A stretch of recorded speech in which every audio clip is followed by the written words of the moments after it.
We just got wrapped up our red zone day. So we were inside. I thought the guys were flying around pretty good. So that's where we're at there. Other than that, we'll go ahead and you guys can fire away with questions. First up, Brad Biggs. Hey, Matt, did Khalil or Buster participate today, and how will they be listed on the injury report? Yeah, so Khalil, he did participate. He was limited, and then Buster, he did not participate. So he'll be Buster will be out, and then I think as far as Khalil, looks like questionable. Jason Leisure. Matt, what did you see over the course of the last two games from Trubisky that you liked, that you thought was better than the beginning of the season? And then I have a follow-up question on that if you don't mind. Just I think that he's playing the game at a fast pace. I thought this past game that we played, his decision making was really good, and I love where his mindset's at. What's your plan with the two quarterbacks going forward as far as is it just all in with Mitch no matter what happens, or will you be open to changing if a change needs to be made during the game? Yeah, we're just focusing right now on Mitchell at quarterback against the Texans. And so I think for us, just on that's what's important. And Nick's been doing a great job at really where he's at right now and getting back from the injury. So I think that's it kind of Mitch is in a good place too. Dan Wiederer. Matt, can you update us at all on Mooney and what you expect in terms of him being out there on Sunday? And then in addition, when you're facing a defense like the Texans that hasn't had many interceptions throughout the course of the season, how does it impact sort of the green light that's there for taking some shots? Yeah, I mean, as far as Darnell, again, that's personal for him, but I do feel good about where he's at and having him play. And then in regards to the shots, I think that for us, we're always going to try to look to get shots when we can. And again, with this defense that we're seeing, the one thing that they do is they get pressure on you now. They heat you up and they get guys on that front line that can get after you. So we just want to make sure that when there are times that present us with shots, we want to take advantage of them and make them count. Pat Finley. Hey, Matt, a coronavirus question for you. Was everybody clear today? In the participation report I saw, had Reggie Davis, the practice squad receiver, not around. Was he there? In regards to Reggie, I don't even. He was not out there. Yeah, so he's not there. And then the COVID. What was your COVID question? Is that COVID, number one? And number two, did you have any positives today? No, there was no positives, and that was not COVID. Larry Mayer. Hey, Matt, I just wanted to talk about Buster's absence. How much faith and confidence do you have in the guys like Dion and DHC playing behind him, especially against such a pass-oriented offense that you're facing? Well, those guys, Larry, they've done a great job at being able to fill in these specific positions when guys are down, and then when we get into different packages, they've shown it all year long. And what they do is they rely on their savviness at that position of understanding schematically what other teams do. So when you have a time like this where you got Buster who's out, you got to have other guys step up. And so whether it's Duke Shelley or whether it's Sherrick or whether it's DHC, it's a great opportunity for them. And I just love the way they practice. I love how serious they take the game. And so when a guy goes down like that or is out, it's a great opportunity for them. And they've all had a really good week. Deion Miller. Matt, what have you seen this week from this group that gives you confidence nothing has lingered from the loss last week or the mounting losses at this point? Just their attitudes. Their attitudes are really, really good. And so a lot of people would probably think, man, well, you lose 6 in a row and it's difficult to come here and do this or do that, but it's not that at all. Is there a frustration in the fact that we've lost 6 in a row? For sure. I think that's only normal for all of us, but then with time it is an opportunity, and they show it by their actions in practice. Again, last week I thought it was a really good week of practice, and we didn't come out and we didn't win the game, but what we need to do is continue to have good weeks of practice. And then usually what happens is you end up finding ways to win. And so their attitudes are probably number one. And I think that that's what I appreciate most from the players. Mark Potash. Hey, Matt, Duke Shelley made I thought a good impression as a rookie in camp. You haven't seen much from him since. How much of a candidate is he to replace Buster? And where is he at his stage of development? Has he been kind of stalled a little bit, or has he been making, what kind of progress has he been making? I would say his arrow is up, and I say it because of this. I think it took him a little bit of time to get to learn the speed and learn the new defense. But now he's getting a little bit naturally. He's getting a little bit more confidence in himself. And then here we are with a guy. He gets to learn from one of the best nickels in the game. That's a really good thing to have. And he's accepted that. He's really accepted it. And is he going to still make mistakes? For sure.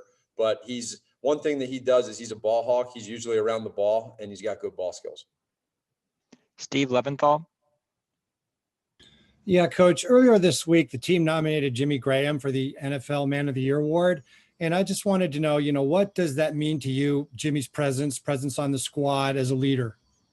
It means a lot. And again, I just got to know Jimmy this year. I always knew a little bit about him just from talking to Ryan. But when you get to, what he is as a player on the field, and then you really dig into who he is as a person off the field and the magnitude of what it means to him. So when you have a leader like that on your team that's been through a lot, not just in football with wins and losses, but this guy's been through a heck of a lot as a human being from the time he was a little kid to where he's at now. And it's important for him to let other people know his story and then to give back. And I think the players on our team see that, they respect that. And it just goes to show when you get nominated as a Walter Payton Man of the Year nominee, what it can mean and what it can show to the type of people that we bring into this organization.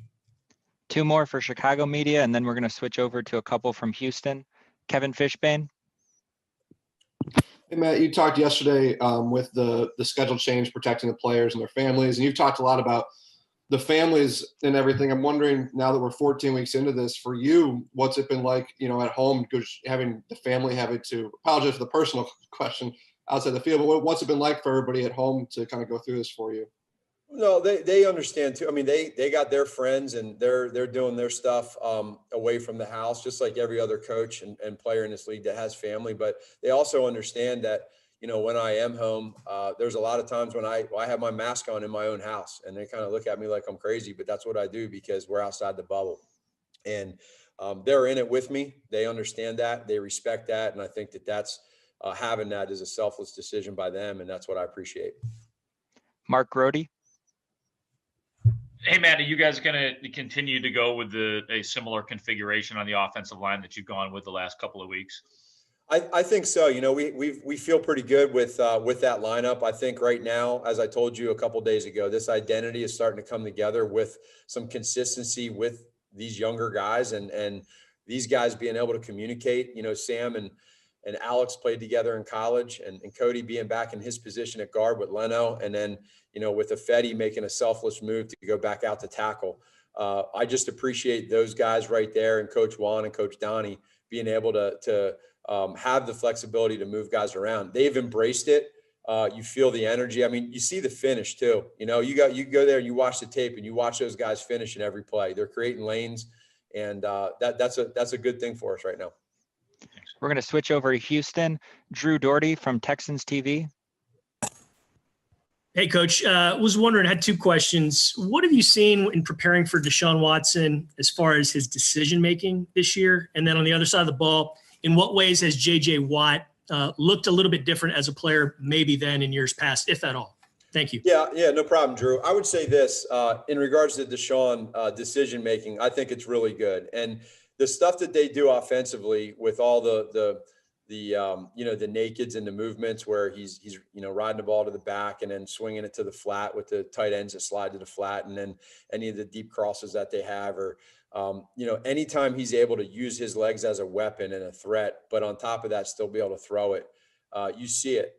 I've understood that from the time he's been in this league, that he's a playmaker, and he makes plays with his arm and his legs, and that's hard to stop. So a lot of respect for him, and he's hard to stop. I mean, we got to, as coach said the other day, we got to know where he's at all times. And then JJ, the one thing that I just keep seeing, and I've been against JJ several times now when I was in Kansas City playing against him in Houston and all those playoff games we had and during the season. And he is just somebody that literally every play you have to know where he's at. He's so dang long, and he's just so strong that he can penetrate the pocket.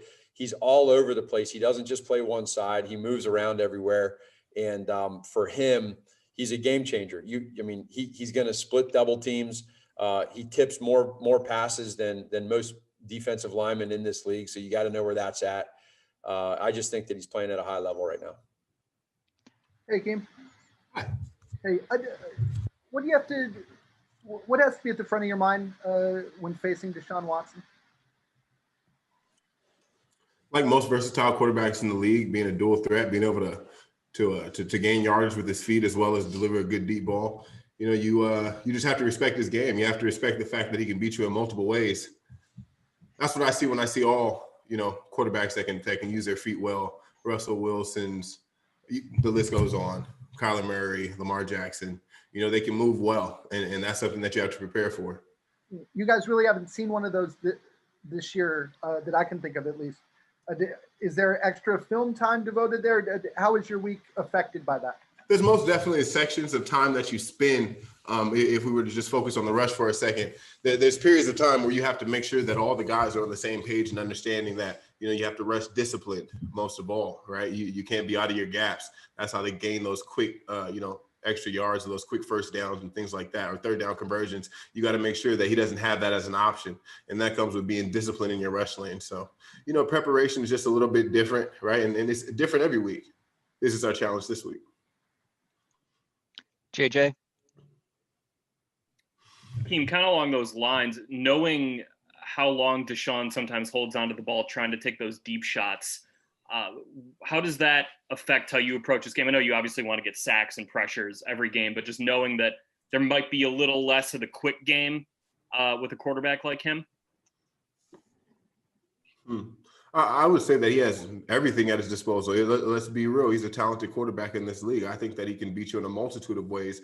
Our job is to eliminate the things that he does well. That's my perspective as a defender. Take away the things that you really love and play from there. Dan? Akeem, I'm not sure anybody saw last week coming for you guys defensively in terms of the yards allowed, giving up a 10-point lead. I'm curious how you processed that both the night of and throughout this week, trying to figure out what exactly went haywire. The first emotion is disbelief, right? You can't believe that these circumstances and the period of time that it happened towards the end of the game, you can't believe that you've been put in that situation, right? The next part is, being a little pissed off about it, right? Let it hurt, be frustrated, want better for yourself. Then you have to accept it, accept the fact that you're in the position and you got to do something to get yourself out of it, And I think that's how we're approaching it around the building. We've accepted the fact that, we haven't played the type of defense that we're accustomed to over these past two games. And now it's on us to step up and show not just, the public, the fans, the media, but show ourselves that we can still play the type of football that we're accustomed to. Did you identify the reasons? Have you been able to figure out how that happened? I got to tell you this, it's not one. There's not one place you can put blame. Everyone's finger is in the pot. We all have to take our onus of the situation. And so I can't, you can't compartmentalize and put it in one area and say, hey, this is the reason why we lost that game. This is the reason why those circumstances towards the end of the game and that situation happened. It's all inclusive. We're all a part of it, and we all got to accept.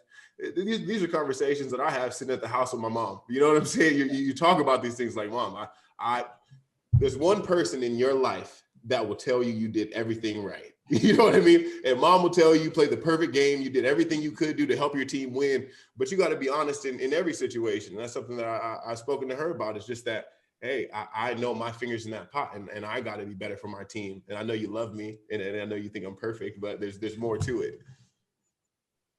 Joe Phillips. Hi, Akeem. My question to you, when it comes to the defensive side of the ball, how impressed have you been with the play of rookie Jalen Johnson?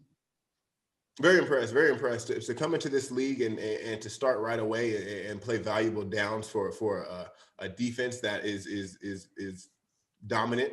It is a huge. You're proud of the guy. You're proud of the guy that he can come in the league and step up to the plate and be able to play those valuable downs. I don't know what was expected, but I think that he's achieved a lot in his first year. Thanks again. A few more. Dion Miller. Akeem, what have you seen from this group to know that last week's loss is completely behind you guys? What have I seen from this group? Yeah, from the team as a whole, just this week, that you know that loss in that fashion is totally in the past. I could talk about just today's practice, the level of energy and the camaraderie and the guys being not just focused, but together over the course of these practices that we've had. It is it motivates you and it tells you that, you know, our spirits are in a good place. And that's the only way that you can bounce back is if you have the right mindset. So happy about that. Mark Grody.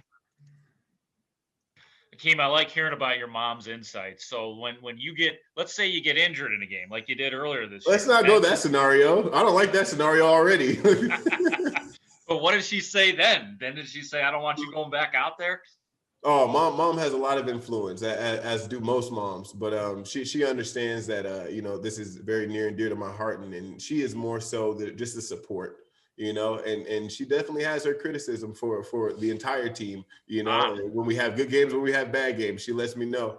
But you know, it's a beautiful thing, and I gotta appreciate, you know, what we're going through right now as far as, you know, being on lockdown and these COVID situations, because it does give you a chance to be around your family just a little bit closer. So I've been enjoying that a lot. We have time for two more quick. Dan and JJ. Dan. Akeem, I know you've taken pride in Bilal since he's been here. I wondered if you had a review of the pick last week and just the reward that he got for that. Oh man, it is hard not to just smile from ear to ear when you see a guy come from, you know, being not a high draft pick and coming in with the right mindset. That's one of the things that attracted me to Bilal from the beginning, is that he had the right mindset to approach the game. Like, he wanted to be better. He would be on my hip in practice. Like, what are we doing? How did you do this? Tell me about this step. He sought the knowledge, right? And to now see it coming out on the field, it's beautiful. It makes you smile, man. It's a good feeling. Last one, JJ. Hey, Keem, I know in the offseason we talked to you a lot about, you know, the coronavirus and just your concerns about that. When you guys have a positive test in your building, is that still scary for you whenever you get that note of like, hey, there was a positive test? Most definitely, man. Most definitely. It is. We've seen teams that didn't take care of it in the way, and this is not placing blame on anyone, right? But we've seen teams have a rash of it, and they can't get out from under it, and they got to delay games and stuff like that. And we understood that there may be a situation where a guy pops up with it, but the most important thing was to contain it and to not have everybody, you know, or have multiple starters and multiple guys not be able to play that weekend. And so I'm glad that we have a good team around here that's taking care of us and trying to make sure that we're safe. So is it scary? Yes. But do I believe in Andre and as our ICO and guys around the building that make sure that everything's clean and we're in a good environment? You're just thankful to have a good team around you. So it's scary, but we feel protected here. We feel protected. We feel like they have our best interests, and they've been taking care of business so far, as you've seen. Thanks, Akeem. See you. Hey, Jimmy, how's it going? I'm doing pretty well. How are you? Just curious, sort of the feelings you had learning about the nomination for the Walter Payton Man of the Year, and then also just in an obviously unorthodox year, how much you've missed sort of having the opportunity to get out and know the Chicago community a little better. Yeah, you know, first off on the nomination and the surprise of it was pretty incredible. You know, first finding out in front of the team and you know, just right next to the Walter Payton Center, and you know, knowing how near and dear that is to the city and this team and the NFL because of Walter Payton and all that he did for so many people. So for me, it was kind of a surreal moment, you know, and especially because I do a lot of stuff private. I was always wondering why Coach kept asking me about all the things that I'd done in the off season and that I'd done these last few years. Oh, Mark, what was the second part of that question? Sorry about that. Just, obviously in this year where you guys haven't been allowed to go out and do community interaction or community events, I'm just curious if it's been strange for you not really getting to know the community in a new place. Yeah, I mean, that's one of the big reasons I came here was first the community, and second the fans. I mean, one, to play in front of the fans, and then two, to really be involved with the inner city here, and kind of tell my story and reach out to these kids, and just speak on the things that I've been through, what I've been through, and how I've gotten to where I've gotten. And so for me, it's been a bit different. I mean, I was doing a lot of things in the off season, and especially these off days on Zoom, speaking to a lot of kids, and most of them owned by the state, and just really talking about the kind of mentality and the mental that you have to have to overcome some of those walls that are thrown up in your way when you're trying to make it out. Mark Grody. Hi, Jimmy. If I could ask one question and then a follow-up. You're obviously at a point in your career where you're going places because you want to win at this point. That said, how frustrating has this losing streak been for you personally?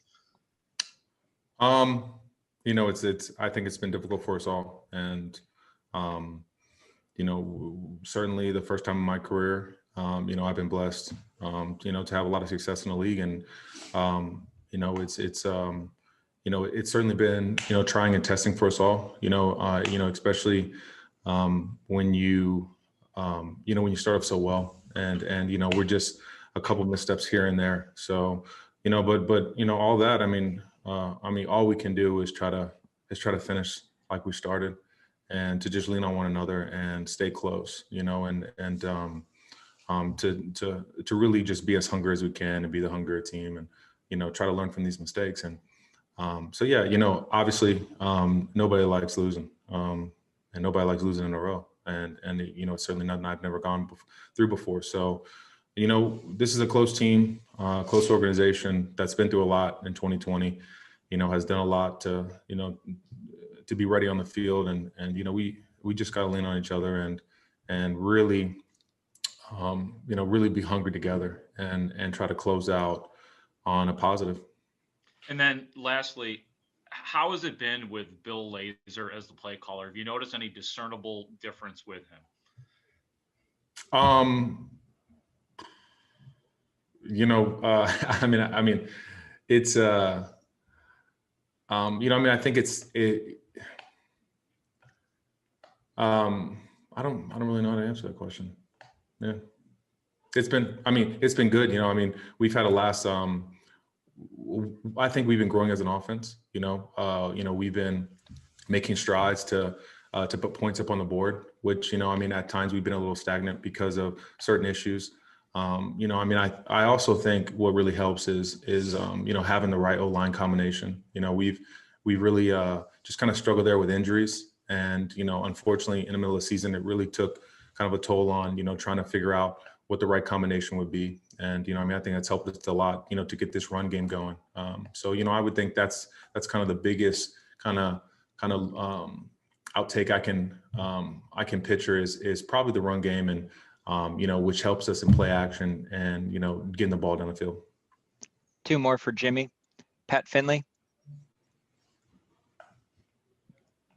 Jimmy, I read this the other day. Did you grow up? Were you in a group home at some point as a kid?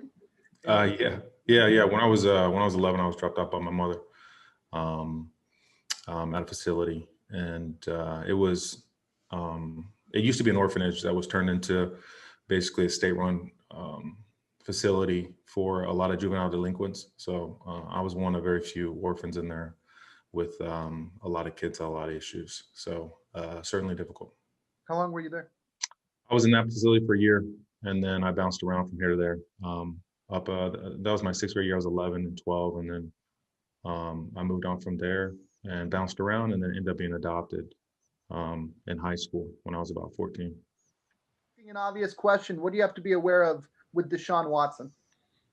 Just his ability to be able to extend plays. We all know what he can do with his arm, but also how good he is and how he can change the game with his feet as well. Dan Wiederer. Jalen, curious on that Lions touchdown pass in the fourth quarter last week. What happened for you on that play, and what happened in that sequence? I'm just a mental error by my fault, nothing more, nothing less. What was the mental error specifically? Without going into too many details in the coverage, I just blew the coverage. Honestly, there's no explanation for it. JJ? Jalen, you're kind of entering the home stretch of this season, and you're about to play more games this year than I think you probably ever have in your football playing life. What have you learned about the challenges of just keeping everything, like keeping your body right and just keeping yourself up over the course of a long NFL season? I mean, it's necessary. You just got to find a plan, find what helps you out and what feels best for you and your body. So, I mean, it's just really about finding a rhythm or finding what works for you and just being consistent. Do you feel like you found that rhythm? Who's helped you maybe find that rhythm if you have? It was kind of something I've done on my own. I've always had one, but I mean, I just didn't have to do it as long. But I mean, I came up with it in college and I'm just sticking to it now. Joe Phillips? Yes, Jalen, with only a few games left in the regular season, what would you like to execute as a corner in this league? I'll definitely get my hands on more balls, get more interceptions. I feel like I've been in position I just haven't finished. So, I mean, just as a defensive back, I just want to be able to finish plays and intercept the ball. Mark Potash? Hey, Jalen, what do you do better now than you did in week one? Can you point to, even if it's a little thing, just something, how much have you learned? What have you learned? What's a good example of something you do better now that you maybe weren't capable or just didn't know to do in week one? Honestly, I couldn't even tell you. Really, it's just about getting reps and game reps and really just being thrown out there, really. So, I mean, there's not too much that I can say, okay, I've gotten better, but I just got more comfortable.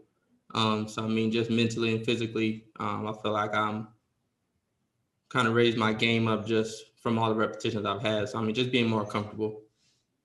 Thank you. Dan? Jalen, collectively, how have you guys as a defense sort of fought off the fatigue that comes with, not winning since the middle of October and making sure that doesn't become a drain with, still 4 games left to go in the season? You just got to stay in the moment. We know what we left out there, but I mean, at the end of the day, we still got football to play. So, I mean, we're not going to let what happened in the past hinder what we got going on coming up. So, I mean, it's just taking it week by week and just trying to go 1-0 and just taking that reset button after every week. Thanks. Thanks, Jalen. We're all set. Yes, sir. Appreciate it.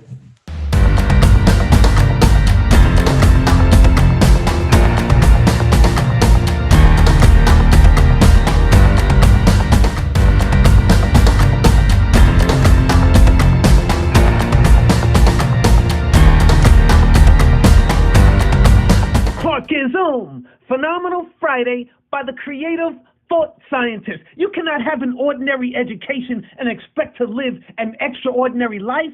And it's not about the degrees you have. I know people with more degrees than a thermometer that ain't doing jack. You need constant and never-ending improvement, self-education, continuing to develop and grow, continuing to self-educate. That's the way to living an extraordinary life. The extraordinary life. Now that's phenomenal. Go get it. I'm your guy, D. Clark, motivated and blessed. Soak it up. I am. Relax. Reset. Rejuvenate. Go to our link right now to restart your life. TheRewindSports60.com. What are you waiting for? Hope to see you soon. The Rewind Sports 60.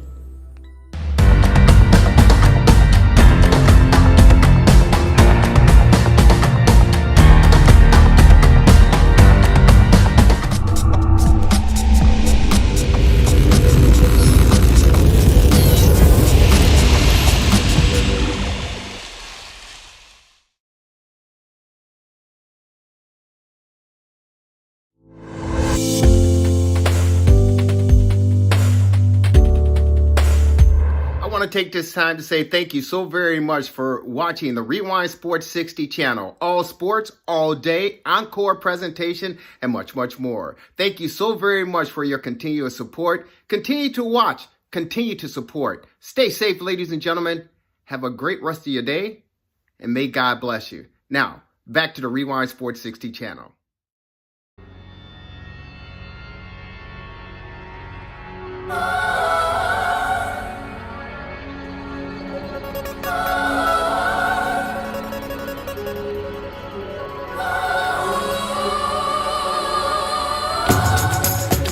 Welcome, everyone, to another edition of the Sports Medicine Update, a weekly podcast with yours truly, Jerry Riles, and the Honorable Dr. Chad Padromas. Doc, how are you? I'm doing great, Jerry. How about yourself? Doing fantastic for the most part. Have some ailments here and there. The left knee is acting up a little bit, but I'm pleased to say I had an opportunity to get the master to touch me, and I'm basically healed. So thank you, Doc. My pleasure. My privilege. Maybe a little bit more work, but thank you so very much. But other than that, doing fantastic. Doc, let's jump right into it. The world of sports obviously has been affected by the pandemic and COVID-19. We've seen it all across the board for the National Hockey League, the NBA, Major League Baseball. Congratulations, for those sports to get their championship titles and the teams crowned for sure. But of course, we're looking forward to starting another season as far as the NBA is concerned. The National Football League, they're doing very well, I guess, as far as plowing through this season. But albeit there are cases of COVID striking its ugly head on numerous teams around the league, and even hit our own Chicago Bears this past week, where a practice player contracted the virus, and they had to shut the facilities down, NFL protocol, and they had to shut Hallis Hall down for about a day or half a day to make sure everyone was safe and sound. But COVID is here, and the numbers have certainly ramped up. It's also hit the collegiate level as well. I understand there's somewhere between 460 to 487 college basketball games that have already been canceled. We know the number of games that have been canceled in in collegiate levels as far as the colleges are concerned, and the Ohio State Buckeyes to play their rival, the dreaded team up north, the Michigan Wolverines. That game was called off for the first time in over 100 years because of Wolverines program, and they have been hit hard with the COVID-19 as well. What's your latest assessment as far as this virus, and what's the newest on the news front? Well, several things.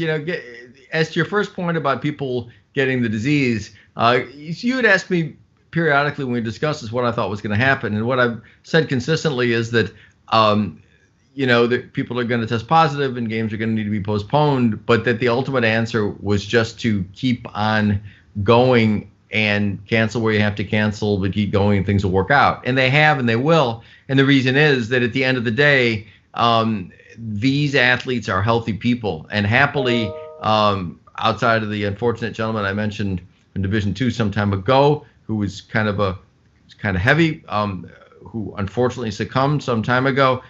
Basically, people have gotten sick or gotten infected, but happily, we're talking about the inconvenience of canceling games, not the tragedy of, horrible consequences from the virus. And in fact, when we've heard reports like that, they basically turned out to not be valid, as with the earlier report from the Penn State doctor about heart issues, which turned out to really not be severe. So basically, the bottom line is these young, healthy people get infected and they get over it, and life goes on. And again, in accordance with the principles of the Great Barrington Declaration, the more young people that get it and recover spontaneously, the better it is for society, because they dampen down the spread of the virus. So again, happily, there have been postponements, and I saw, the Big Ten changing the regulations on the fly, as they should. So they had said you needed 6 games. Now they said you only need 5 games. But at the end of the day, the leagues are continuing, and that will continue. So I think all these leagues are doing a great job, and I think the good news on that front is that we're going to be talking about inconveniences of rescheduling, not medical tragedies, which happily has been the case so far. The story that was interesting was out of, I think it's the Baltimore Ravens, where they had several people, I think 4 people test positive. And so when they did genomic sequencing and looked at, you're actually able to tell for a given virus or a given bacteria of a particular species or type that there's different strains. Strain isn't the right word, but different types of it. And so by doing this and tracing who had which one, they were able to find that, in fact, the virus and the people that were infected apparently did not get it from on-field transmission. There was, as I understand it, transmission from an unnamed team personnel, and I don't know if this is confirmed or not. At least one report said that it might be their strength coach. I'm not certain that that's true, but the main message is that it wasn't from on-field play, which of course had been a concern. The thought is, well, these people are in close proximity and they're breathing on each other, and is this going to be this horrible transmission issue? And this advanced biochemical work on these different strains of the virus that people got have shown that that hasn't happened. That's great news, because it furthers the thought that people continuing to play is not turning out to be a big source of transmission. So, you bring up a good point there. And again, we talked about how the National Football League, they continue to try to stay on top of everything and continue to try to get these games in. But we know that there have been teams, as you mentioned, the Baltimore Ravens, that have been hit with it. But back to the collegiate ranks real quick, Doc. Mike Krzyzewski, the basketball season has just started, and teams are playing in their respective regions of the state and the country. We know here locally, DePaul has yet to play a collegiate basketball this season due to the virus. But Coach Mike Krzyzewski, after Duke lost to the University of Illinois this past week, made post-game comments about the severity of this virus and the lack of, so to speak, and I'm not putting words in his mouth, so I'm paraphrasing, but the lack of concern as far as the student athlete is concerned. And he put, he pointed the finger at the NCAA and said, it appears as if they're more interested in the bottom line, the end line, and of course that's money and revenue generated, as opposed to the journey and the processes that these student athletes have to go through. And he felt that at this point, with the numbers going up, that maybe play should stop until you get a handle on it and then resume. Did you get an opportunity to hear those comments? And if so, what are your response to that? What's your response to that? I didn't hear and I didn't see, but as you're describing them, I don't think I would agree. You've probably read the reports about suicides, people talking about suicides directly attributable to depression from this. So the basic point, my alma mater, Princeton, I think has not always been at the top of their game on this in some areas, but they did something recently that I think is the right idea, relates to what you're saying, which is they've decided to have in-person classes in the spring, but they're making sort of their own bubble. And I can't tell you everything, but the idea is that the students will be there and the students will go to class, but I think they can't leave campus and one thing and another. So the basic point really hasn't changed, which is that the tragedies are almost exclusively in high-risk people. Indeed, in low-risk people, like these college athletes, the risk is as low as, and in some cases lower than, the flu. And we don't close down basketball seasons because of the flu. So the issue is really pretty simple. you get these young people to get on with their lives, because the emotional and psychological and other toll on them for disruption is huge. And it's kind of fortunate that the people that are, maybe most affected by this, these young people by disruption, are the people that have the least to lose by carrying on. So they should carry on. And I don't know, maybe the NCAA is doing what I think is the right thing for the wrong reasons. Unfortunately, and this is spoken like an old cynic, follow the money. And it's just true far too often. So, maybe they're doing things for monetary reasons, but the net effect of keeping playing is absolutely the right thing. And where the action needs to be focused is, how do you protect high-risk people? So let the kids play, encourage them to play, keep them playing, but protect high-risk people from them and vaccinate those high-risk people. The vaccine is very controversial, but medicine is risk-benefit analysis. And so should you be vaccinating kids? In my opinion, no. But should you be vaccinating old high-risk people? I think definitely yes, because they're the ones that have things to lose. So vaccinate older people, keep the older people away from the kids, let the kids play, keep the elderly, overweight, comorbid, activity manager or whoever else away from them, but let them play, encourage them to play. It's good on a number of fronts. And if the NCAA is doing it because of the money, I think you could question people's motives, but I think their actions, at least as described, are the right ones. Well, it's interesting, and I love your response.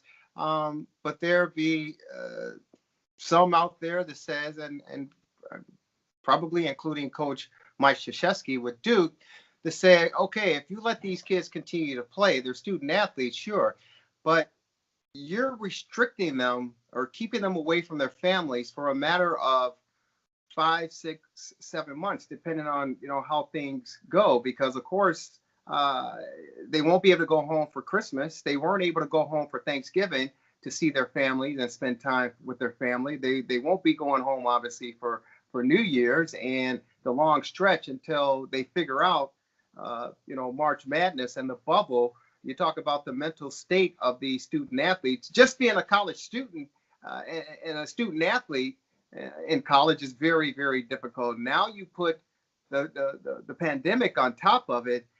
How do you address those individuals who say, hey, you know what, it's not worth the end line as far as the money is concerned, because we're talking about the welfare of these individuals?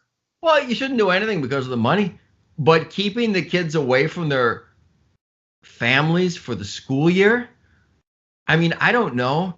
Is that supposed to be a tragedy? I didn't go home. I went away to college. I didn't go home for Thanksgiving when I was in college. It was a price of a plane ticket. And honestly, couldn't afford it. I mean, I guess we could have, but it was expensive. So I stayed in school. I stayed in my dorm. There was nobody else around. I mean, so the heck what? I don't think it's a hardship. I did go home for Christmas, but I don't think it's a hardship at all. And I think, and the other thing, and we bring it up every time we talk about this, but so you take sports away from these kids. So what do you think they're going to do? Lock themselves in a tower in isolation? They are likely to be engage in behavior that's worse, uncontrolled behavior. So go to school, study.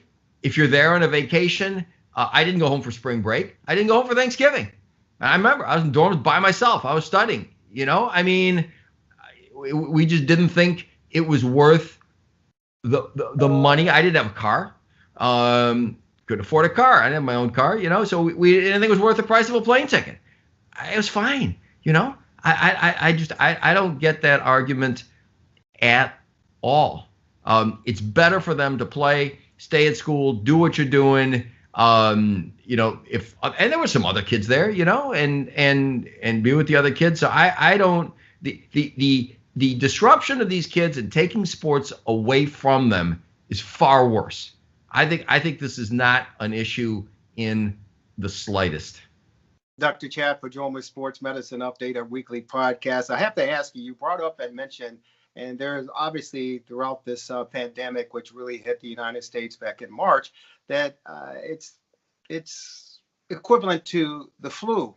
But there are some out there to say, okay, if you want to say that it's, you know, a different level of the flu, they say regularly during the flu season, you have between 50,000 people a year that die from the flu, maybe 70,000 depending. But when you talk about COVID and the virus and the amount of people that are dying from that, they're projecting upwards of 459,000 people dying by February. How do you address that comparison? Well, there's two sides to that. The first thing is you have to look at subgroups. And COVID is benign for young people. So when I said it's no worse than, and in some groups better than the flu, that's for young people. There's no question that it's a bad disorder for old people with comorbidities. And it just makes absolutely no sense to lump the safe subgroup with the unsafe older subgroup. And the flip side of it is the young people, look, there are exceptions to everything, but overwhelmingly young, and they've done a study in Marines and they tested people, and these people didn't have any symptoms, you know? So these young people are overwhelmingly safe and probably safer than the flu for them. And they should get on with their life.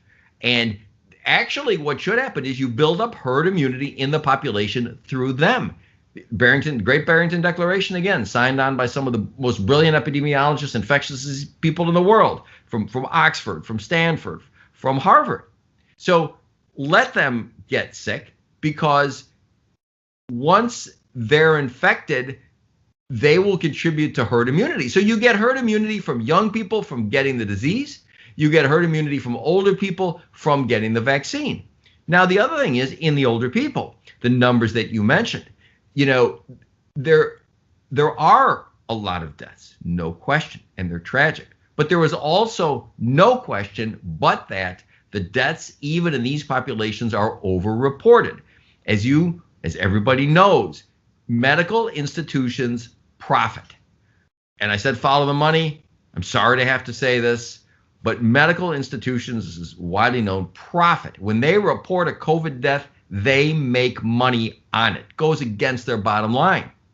So, you know, the people the guy that gets in a car accident and dies with COVID gets reported as from COVID. So the death rates from COVID, there's no question they're high and they're tragic in this older demographic. And there's also no question that they're lower than reported. And it goes beyond that. You know, as you perhaps know, there was scandalous misreporting clearly identified in Florida, where cases where the case rate that was higher than the total number of people tested. So there's no, and you know, and something else. So you say, well, people get COVID, right? Well, you know, the COVID rate is not necessarily people that test positive. The COVID rate is also, in many cases, people who are just symptomatic. And I don't want to get wonky, but there's other things too. The test for COVID is a test for viral particles. And this test is set at a level of specificity. And it's parts, I think it's parts per, I'm not sure which it is, but it can be 25, 30, 35, 40. Well, it turns out that the sensitivity of the testing in the US is significantly higher than it is in much of Europe. Actually, Florida is the only state in the country where Governor Ron DeSantis, who I think has been a hero through all this, has mandated that the level of sensitivity of the tests be determined, because a lot of the people who are testing positive for COVID are testing positive for pieces of the virus and are not infectious, right? So this death rate, no question people are dying, high-risk people, and it certainly is tragic. But the number of deaths is inflated. The number of cases is inflated. And again, I mean, I hate to say it, and I've been a health practitioner for, I'm 66. I started medical school at 22, most of my life. But unfortunately, the medical profession, the medical industry is not immune. And, follow the money and look for where people are making money on reporting COVID deaths. Look where people are making medical experts who are making money on their affiliations with vaccine companies. So what I'm saying is the magnitude of the deaths, they're high. They're certainly higher than the flu for older high-risk people, no question. But they're not nearly as high as reported. And so the answer is, it's kind of like geographically treating, rural areas the same as buildings where people are living on top of each other makes no sense. That's why top-down government mandates across states are destructive. They need to be individualized to region. They need to be individualized to population. So let the kids live their lives. Otherwise, you're going to lose more people from suicides, and that's already happening. Protect like crazy the high-risk people. So I got to ask you this question, Doc, and I appreciate you being elaborate and expressing your thoughts on the virus and its effect on the community and this country. So, but the question I have to ask you, because I'm sure people who are watching or listening to this podcast, the question may come up. So are you saying that the numbers here in the United States are inflated because of financial or profit from institutions? Is that not happening globally as well? Because of the numbers, they seem to reflect what's going on here in the United States as well. So are you just isolating it to the United States of America, or are you saying globally that numbers are being inflated? I'll tell you an interesting thing. I cannot speak for other countries, but when hospitals get thousands of dollars more, so someone is positive for COVID, but they die from a fall, from a broken hip, something else. It is, let's just say it's widely theorized that, I'm not saying that their care is suffering, and I'm not saying they're doing anything nefarious. They're not. I think everybody is trying to do well by people, right? But the difference between dying with COVID and from COVID, there are many, many instances that have been written about that are clear and obvious where people died with COVID, not from COVID, but were listed as COVID deaths. And is that from the money? Most everybody thinks it is. I don't want to speak to the magnitude. I don't want to speak to other countries, but I'll tell you something else since you bring up other countries that's interesting. So there is a pitched battle being waged now in COVID regarding early treatment. So hydroxychloroquine was advocated early on, and then President Trump advocated it, and it became intensely politicized. And because he advocated it, opponents of President Trump trashed it. And I began my research study when I saw, politics aside, when the FDA came out with their mandate that said, and I've talked about this before on this podcast, that hydroxychloroquine was cardiotoxic, and using it as an outpatient could result in cardiac deaths from arrhythmias. And again, I've been practicing for a long time, and I have many patients who were on this drug for rheumatoid arthritis, for other problems. And this drug has been widely prescribed for decades without an EKG, without problems. And it caused me to start to research it, and then to use the resources of my foundation to research it. And it culminated in a paper that has been published and quoted around the world that showed that there has not been a reported death from cardiac arrhythmia from hydroxychloroquine. So people said that it was unsafe for that reason. It isn't unsafe. It is safe. And this is a systematic review. This was looking at all the studies published. There have been other studies to back that up. We then did a study about efficacy that showed that for outpatients, it was efficacious. So it was trashed wrongly. Now, the tragedy of this is this drug is safe, it's effective, used early, and it's cheap. And there's another drug that has come to the fore called ivermectin. Ivermectin is used for an annoying skin condition called scabies, where little skin mites, they're little bugs, little parasites that get under the skin and they cause itching. And ivermectin is an oral medication that's taken, and it can also be used topically, and there's a related medicine that can be used topically. So studies on this drug have shown that it's effective. Now, let me tell you what's interesting. You're asking me about internationally, right? Well, we in the United States have lots of money, right? So we spend it on remdesivir, $3,200 at least for a course of treatment. And there's evidence that it helps, but I'll tell you, the last big study on it didn't show that it helps. So does it help? Yes. Are the results dramatic? Probably not.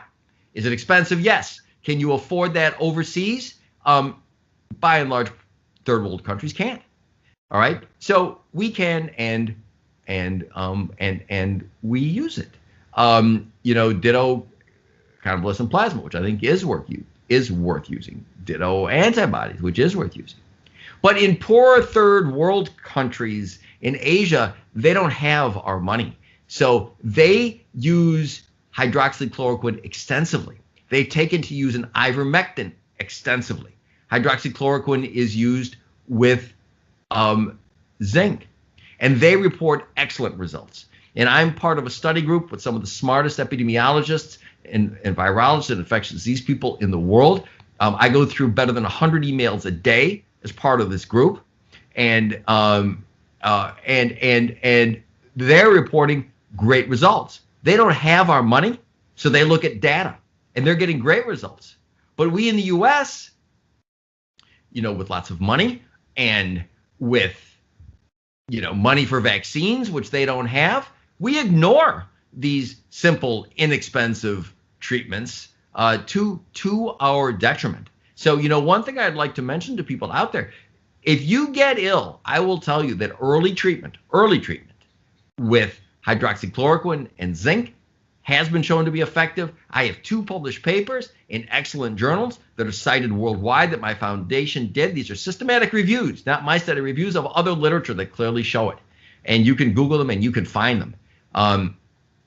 So early treatment with hydroxychloroquine and zinc, clearly effective, cheap, will save thousands of lives. Harvey Risch, the brilliant Yale epidemiologist, has been one of the chief proponents, certainly not the only one. Well, I just want to tell people there's another substance, ivermectin, same thing. Now, hydroxychloroquine is uniformly safe even for pregnant women. In fact, it benefits the fetuses of pregnant women. Ivermectin is not approved for pregnant women. But there is a pitched battle in our country. If you get sick and you want hydroxychloroquine, or if you want ivermectin, there are medical jurisdictions where doctors will refuse to prescribe it for no reason. And even hydroxychloroquine, I've heard it said there's a shortage for people with lupus. Well, there's a foundation, the Palmer Foundation in Australia, that bought 32 million doses of this drug. 32 million doses. It's out there. It's cheap. Costs 37 cents a pill in the U.S., 10 cents a pill elsewhere in the world. So that's a bogus argument. So ivermectin and hydroxychloroquine. We in the U.S. are kind of too stuck up for these, right? They're cheap. Leave them to the third world countries. They don't have money. But those third world countries in many cases are doing better than we because they don't have our resources, and they are treating early. And early treatment is available here, can be used, should be used. So, Doc, let me ask you this then. So if you say you have a pre-existing condition, okay, African-American male, living in the inner city, pre-existing condition. So I'm susceptible to, potentially getting this virus and succumbing to it. Would this be a recommendation for me to look into and say, hey, you know what? I want to beat this thing before it gets me. And I go absolutely positively. And I'll tell you something else. And you mentioned African-American, right? So, Jerry, you're older than you look, but you're not a senior citizen. And, being African-American isn't really the relevant characteristic, as you probably know. It's being obese. And unfortunately, the minority community has more obesity. And with obesity comes diabetes and other things. But yeah, without question, that older people with comorbidities should get treated, can get treated. I get people calling me all the time because I've written about this a lot, and they say, my doctor won't prescribe it. And I might have mentioned on this program before, there's at least one system in Chicago, and I guess I won't mention it, which issued a directive prohibiting their doctors from prescribing it. This is nuts. It's a horrible intrusion on medical practice. So how do you get it? You find a doctor who will prescribe it. Okay. And I have doctor friends who will prescribe it. I don't prescribe it for people because I'm not really in the business of treating respiratory problems. But you find if you are a high-risk person and you test positive early on, absolutely. So hydroxychloroquine with zinc, get an EKG before you start. If you've got a prolonged QT interval, maybe you don't take it or maybe you watch it, but it's completely safe. And you talk to your doctor. Now, unfortunately, the propagandizing against it is so intense that many doctors don't even understand this. And we attempt to educate doctors. There were very interesting Senate hearings run by Ron Johnson just in the last week or two, where some of the champions of early treatment, Harvey Risch from Yale, Jane Orient, a brilliant epidemiologist, Peter McCullough from Baylor, and others, presented the abundant evidence in favor of early treatment. And and I don't even want to get into it because it disgusts me, but it turned a little partisan. It's terrible, and I don't even want to discuss it. But I will tell you, these hearings have opened people's eyes, and people are asking about it. And so the answer is yes. If you are high risk and you get it, you need to get it early though, and you need to get it with zinc, right? And you should probably get an EKG and be monitored by your doctor. And if your doctor won't prescribe it, you need to find one. My opinion, and this is advice I would give you. I would give my parents have passed, my wife's parents have passed, right? But I would give any relative of mine in that circumstance who was high risk who got it. Well, doctor, we can continue to talk with you. You're so full of wealth and knowledge and insight, and it's just captivating, no question about it.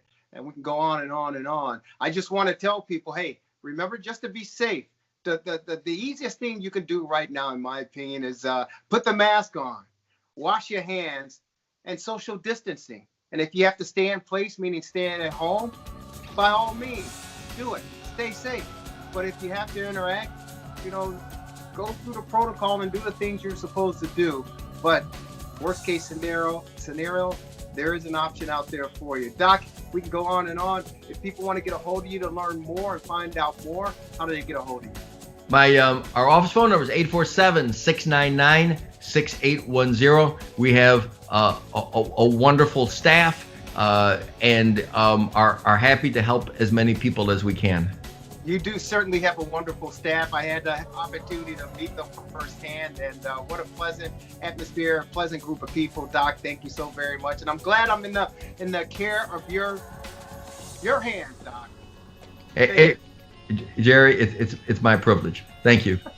Dr. Chad Prodromos, Sports Medicine Update, the weekly podcast. Take care of yourself. We'll see you next week, Doc. Thanks, Jerry. You too.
It's the freshest radio show in town.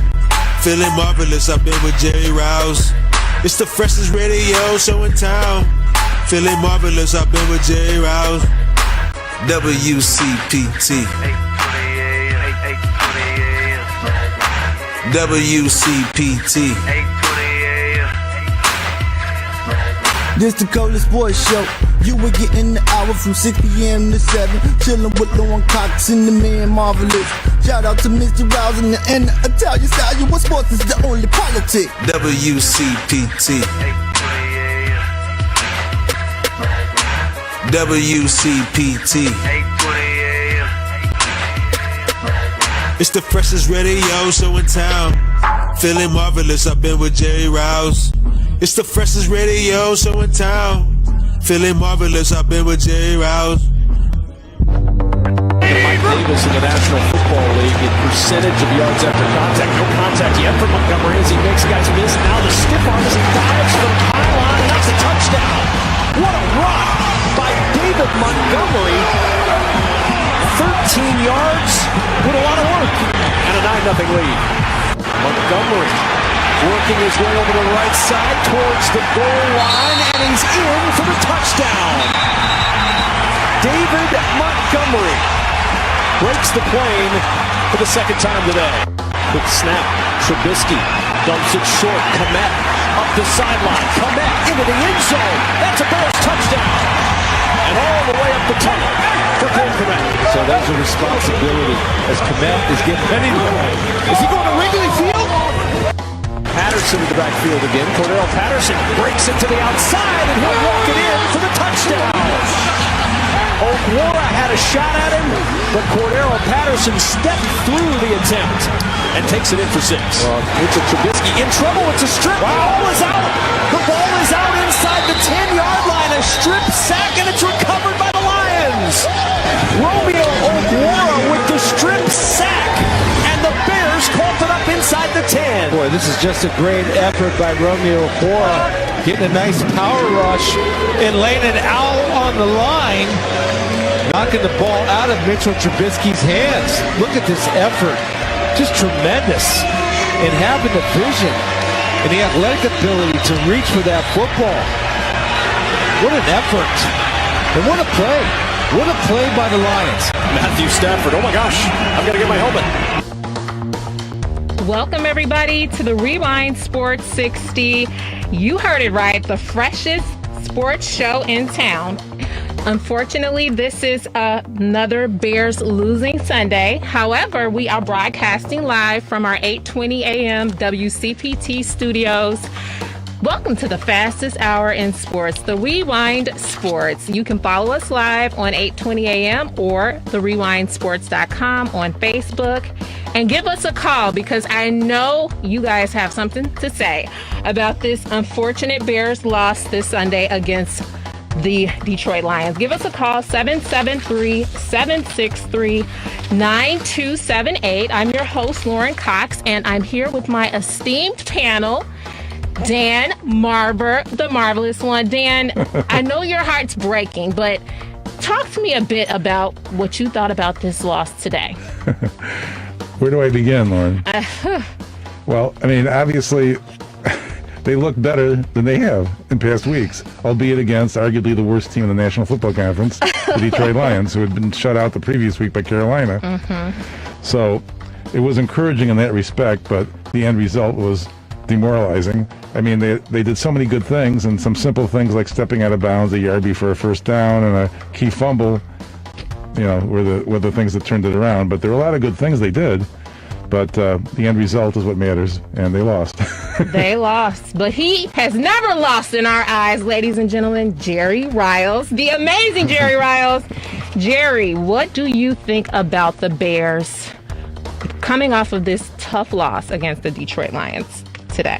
Well, first of all, Lauren, it's always a pleasure and a delight to see your beautiful smile in the great studios of WCPT 8:20 a.m. And of course, the marvelous one. How about me? I just said, and of course, the marvelous one. He was coming to you.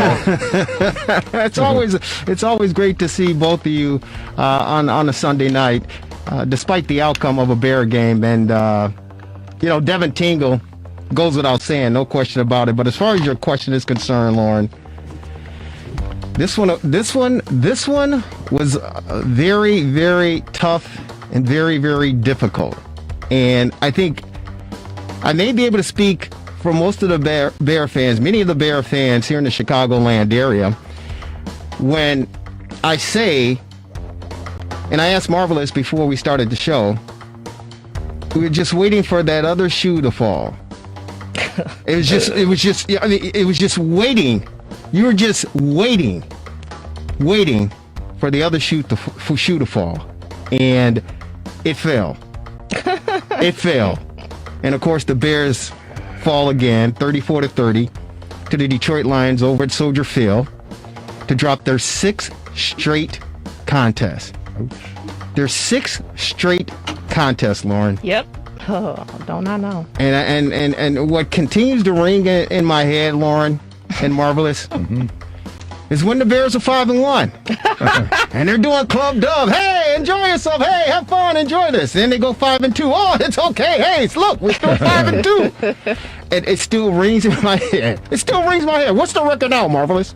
5-7. Oh, jeez. Marvelous. Lauren.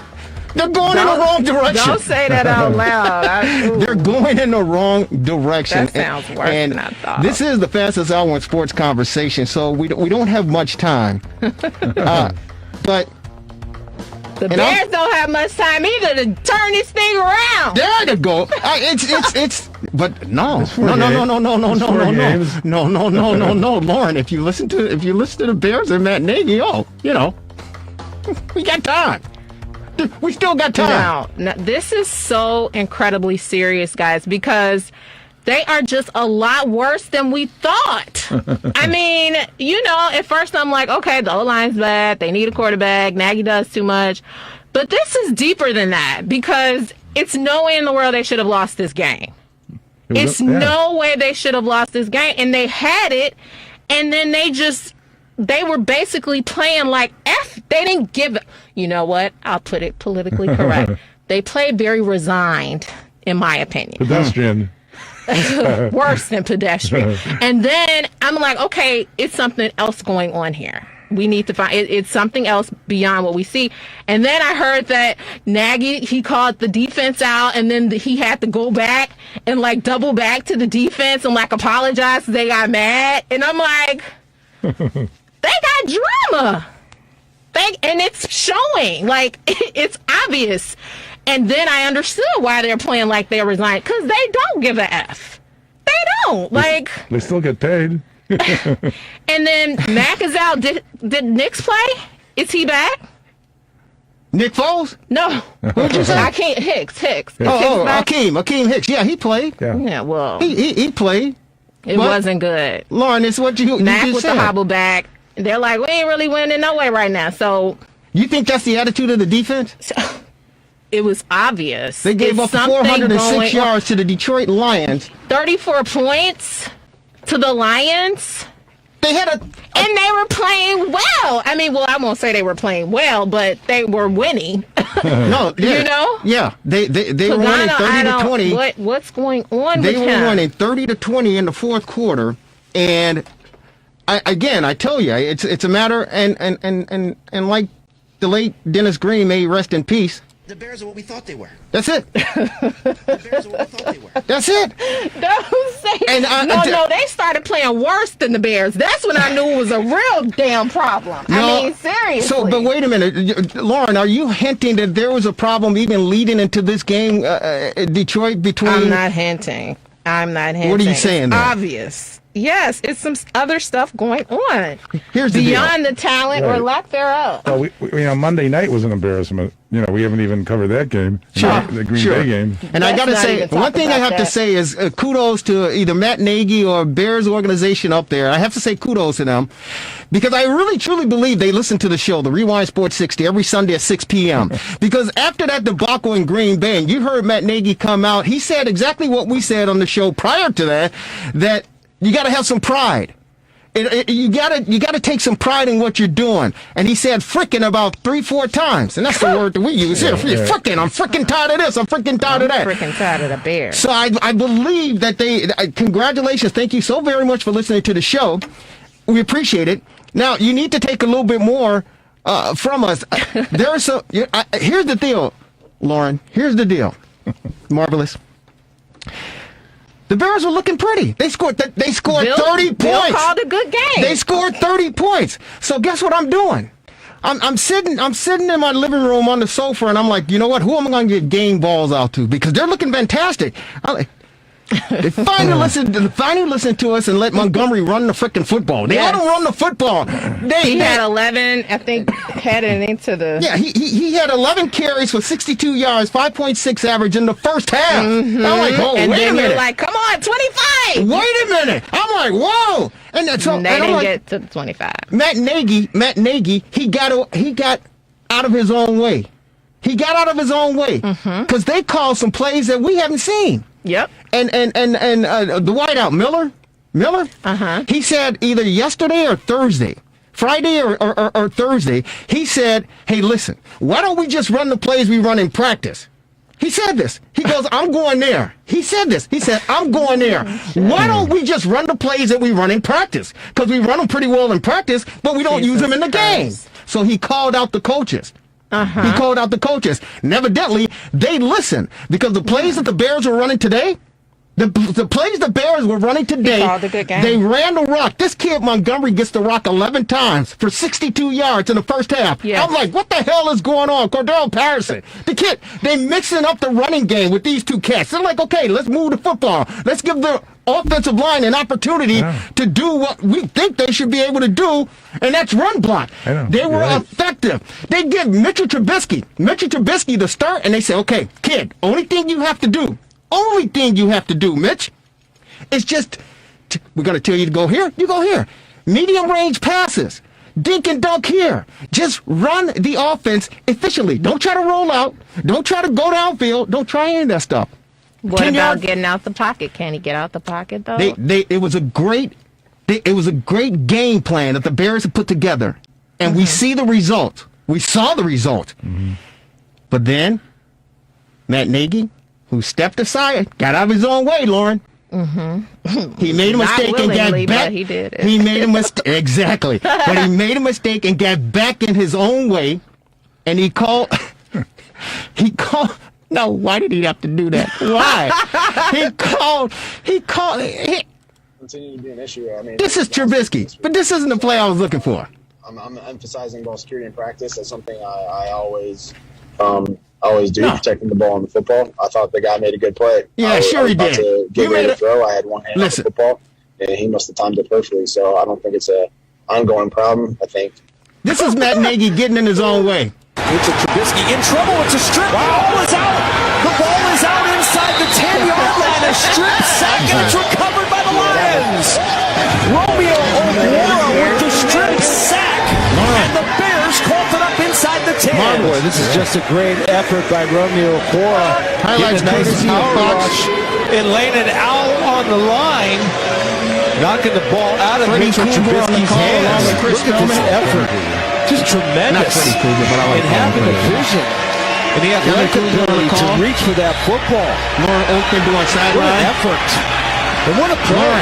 What a play by the Lions. Help me out here. Stafford. Oh my gosh. I'm going to get my helmet. Help me out here. They were calling they managed the game well. They called the right plays when they had to. They were winning. Why in the hell? And again, you just talked about it. David Montgomery, 11 rushes for 62 yards in the first half. He had 17 carries. What are the numbers here? He had 17 carries for 72 yards.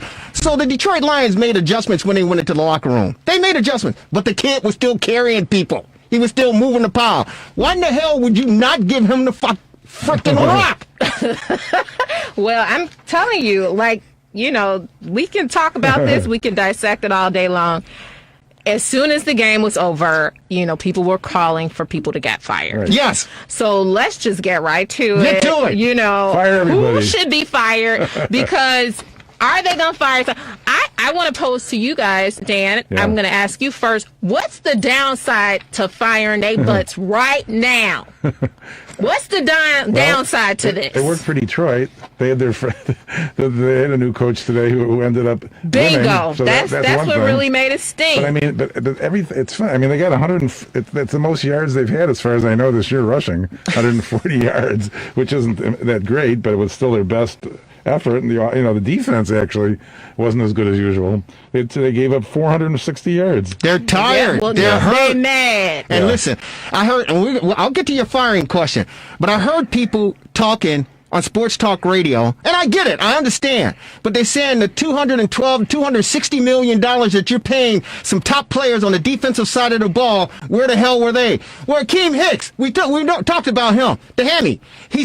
If you ever had a hamstring, you're not going to be 100%. I understand that. It's the National Football League. You're getting paid top dollar. But you're not always going to play at the top billing. You're not going to do it. I understand that. But before you start throwing dirt on the defensive side of the football, before you even start doing that, we're talking about pink slips. Before you start pointing the fingers at this defense, and we talked to Quentin Demps, who played in the National Football League for 10 years, played with Chicago Bears, the beloved. He said by Thanksgiving, you're going to start to see some things shake up. And we're seeing things shake up. Aren't we? These guys, Lauren started this show off by saying, drama. There's drama up there at Hallis Hall. There is drama. I don't give a... And listen, I'm on my soapbox, Lauren, so help me out here. Listen, I'm tired of this. I swear to you. As long as I've been watching sports, as long as I've played sports, not at the highest level, as long as I've been involved with sports, listen to me clearly. And I hope the Bears are listening. Listen to me clearly. You cannot win any game. You cannot, and I don't care if it's football, baseball, basketball, hockey, tiddlywinks, or whatever the case may be. You will not be able to win a game off of cliches. So stop it with the cliches. Oh, we got each other's back. Oh, we're playing hard. Oh, it's finished. Oh, these guys know we're never going to turn our back on each other. The hell with that. The hell with that. If you want to have a candy store and kumbaya and hold hands, then take your ass to church. This isn't church. And Matt Nagy, listen to me. Listen to me. This is not Kansas City. I wish it was Kansas City, but this is not Kansas City. This is Chicago. Do you understand? We take no prisoners. We have the greatest running back in the history of the sport. Doing what? Running the football. Run the damn football. And as far as quarterbacks are concerned, Sid Luckman. He's Sid Luckman. People don't even know who he is. And we have to hang our hat on him as a quarterback of this illustrious franchise. And you're going to, Ryan Pace, you're going to give us a guy in this freaking Mitchell Trubisky? Help me out here. Help me out here. Wait. Help me out here. No, I'm tired of it. I'm tired of it. Listen to me. Mitchell Trubisky, I don't want to hear you anymore. I really don't want to hear you anymore. But when I do hear you, I don't want to hear you telling me, well, I got to protect the football. I got to protect the football. I got to hold it with two hands. Listen. I went to the greatest university in the history of mankind, the Ohio State University. This kid should be a Heisman Trophy candidate who's the quarterback right now, Justin Fields. He played against Michigan State this weekend, kicked their ass all over the field with 23 players out because of COVID. Justin Fields, he's still in college. He scored a running touchdown, ladies and gentlemen. Doing what? Scrambling. He held the ball in his hands, both of them. He held the ball with two hands, running around, scrambling against the Spartan defense, and he scored. He scored. You're playing in the National Football League. You're playing in the National Football League, and you're still telling me in your third or fourth year? You're still telling me as a starting quarterback in the National Football League for the Chicago Bears, I gotta protect the football. If you tell me that one more time, I swear to you, I will come up to Hallis Hall myself and knock the hell out of you. Well, you're going to see that next week. Because Deshaun Watson will be in Soldier Field. Stop it, man! Please.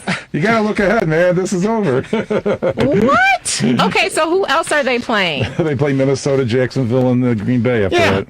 Now, okay, so I have some major concerns here. You know? One of them being, why I say they need to shake stuff up, I almost said something else, was because they could keep losing. This is the first time they've lost 6 games in a row since 2002.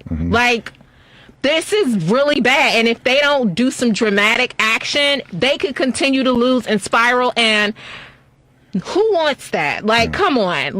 No, this is not going to work. What if they keep losing? Who gets pink slips for you? Everybody.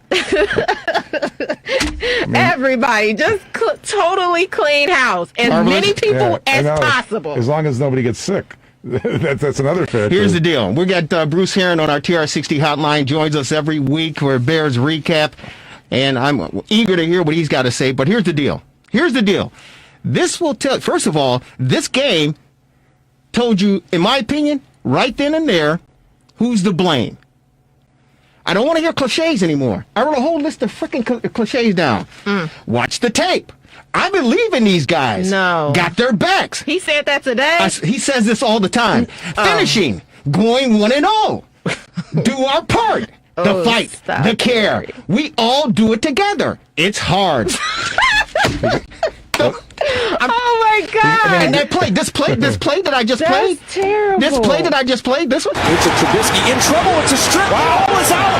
The ball is out inside the 10-yard line. A strip sack, and it's recovered by the Lions.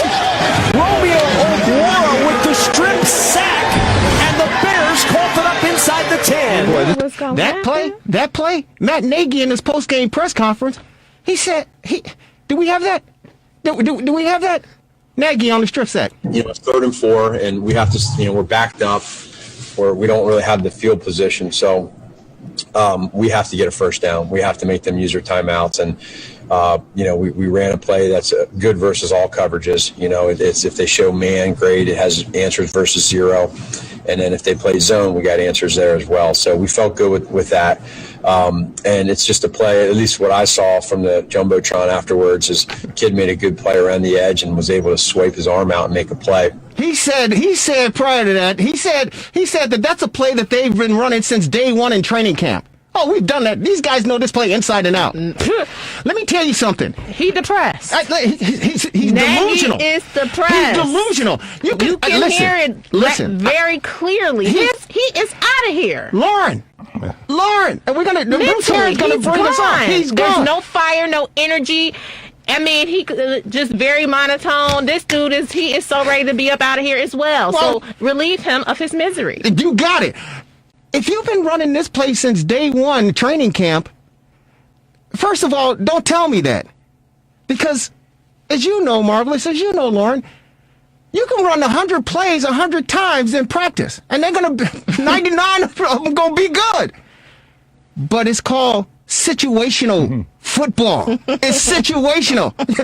It's a minute 45 left in the freaking football game. Your back is against the wall. You need to get a first down. You're telling me I don't trust my defense.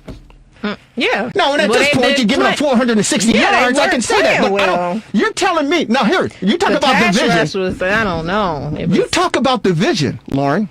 You go, hey, wait a minute. I'm gonna put this game in the hands of Mitchell Trubisky because I trust Mitchell Trubisky. I trust him more than I trust my defense. Right there, He's telling everybody I trust Mitchell Trubisky more than I trust my defense. Well, when he tried to call him out, then he had to go double back. So what y'all want? He tried to call. My thing is, he got a lot of nerves trying to call somebody out.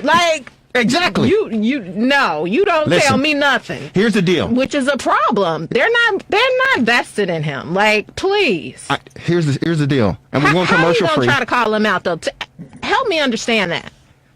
Yeah, you looking at me? Yeah. Hey, Lauren, I'm scratching my head too. I have no idea. But listen. Darrell Bevell was the head coach for the Detroit Lions today because Matt Patricia got fired last week. Yep. Right? Never should have been hired in the first place, right. But go ahead. But they had enough balls to say, you know what, we're tired of this. You're done. See you later. Daryl Bevell should have been in the position before. The Bears, I think they even interviewed Daryl Bevell before they got Nagy. I think he was involved in the coaching process as far as that's concerned. Okay. Here's the deal. If the Bears don't make an announcement tomorrow, that somebody in that building, this is a white sheet, but somebody in that building didn't get their whites. You know how that commercial go? Expired. It should be tomorrow up at Hallis Hall. Fired. If the Bears do not make an announcement tomorrow morning, Monday. Dag. Ain't no dag. We lost 6 straight games, Lauren. If the Bears don't make a decision tomorrow, Monday, that somebody in that building who's in a decision-making role, if they don't get their walking papers, it tells you a lot about the franchise and the organization. It tells you a lot about the Bears franchise and the organization. If they don't have enough balls to say somebody in this building is responsible for this. George McCaskey, you're calling the shots up there. Virginia McCaskey, I know you still got your wits about yourself. If somebody in that building tomorrow is not going to somebody's door with their truck backing up and you got a box and say, hey, thank you so very much for your services. We appreciate the work that you put in. We're going in a different direction. Thank you so very much. There's the door. Security, if they don't do that tomorrow, that tells you a lot about the Bears franchise and the Bears organization. Hey, Jerry, at this point in the season, it would be more like what Detroit did. And I don't think they're going to fire a general manager. There's going to be an ownership change, in the middle of December. Why? I mean, I just don't. What are you waiting for? Christmas? I don't think it's going to happen. We're a couple of weeks away from Christmas. I think what they're going to do, if anything, is just make Pagano the coach and have Laser as the offensive coordinator. That would be the change they would make. It would be kind of like what most other teams do. That would be the only thing they could do in the middle of the season, in my opinion. They're not going to have Pace fired, I don't think, at this point. What I just said is what's going to happen, probably, if anything happens. So what do you think, like what Jerry was saying, what do you think that this tells you about the organization if they don't pull the trigger? And do you think they're going to do something? Right. I don't know with them. Just something to shake it up, would like what Detroit did. It would be the same kind of situation that they would need to make a change just to shake things up, because this is, continuing. It's like insanity, doing the same thing over and over again with the same result. Let me give you an example. Yeah, okay. So when I moved into my home, I've been living in my home for like 20 plus years, right? In each room, they're nice to me because it's new. But to everyone else, it had the old decor in it, right? Right. They're like, wow, look at my nice house. And they're like, yeah, it's a nice little house, but it's still got this old-ass decor. Yeah. Now, with this old decor that I have, if I go, well, you know what? If I take this table here in the living room and put it over here in the dining room, it may look a little nice. My point being is, you got a clean house. You have to. Because you can't take Nagy and put him over here and say, Laser, come on in here and call plays, but you're going to use Matt Nagy's playbook. You can't do that. You can't have your players saying, hey, wait a minute. How come we don't use the plays in practice, the plays in the game that we can use in practice? You got a clean house. You have to. Well, I said remove Nagy and make Pagano the coach. Maybe that would help. When you talk about you can't do it, then now, why? Well, I mean, are you talking about the general manager? Get him out of here. That won't change the on-field, in my Detroit opinion. fired The general manager has to do with who they acquire and the players they put on the field, not the performance of the players that they do have. Well, in my opinione. And that's a very good opinion. I appreciate that. The marvelous one, Dan Marver, the lovely Lauren Cox on our TR60 hotline. He's number one in our hearts. He's number 51 in your program. He's the great Bruce Herron joining us on the TR60 hotline. Bruce, yeah, I need a cold one. I stopped drinking, but the Bears are getting me back to drinking, brother. I need a cold one, man. Dude. You know what? Here we go, Jerry. I think this is a great time for us to start talking about the great Christmas movies that are going to be coming on in the next couple of weeks. Yeah. We just talked about how Detroit stole a game from us, or how the Grinch stole Christmas.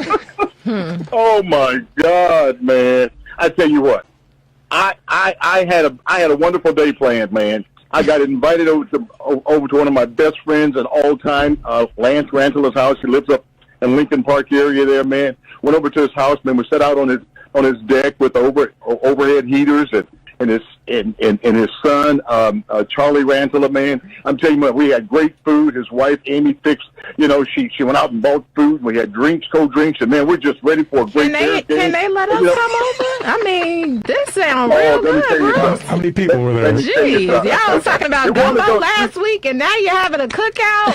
Invite us to some of this stuff. I'm telling you, it's a great atmosphere, man. There's some great folks. But anyway, we got to watching those Bears play today, and I'm telling you, I saw something that it just makes me sick. Being a defensive player, watching our defense give up 400-plus yards, and you know what? We're doing the same thing over and over and over again. You know what? I'm not a Pagano fan. I am not. You know what? We have got to put pressure on the quarterback. When we just let a guy like Stafford sit back there and pick and choose without any pressure, dude, you know what? We're going to give up a lot of yards. It's just ridiculous. It is just absolutely ridiculous. Too much talent on that defense to give up 460-plus yards today. That's ridiculous. You know what? Trubisky didn't play bad today. He lost the ball there in the end, but that's not the thing that lost the game for us.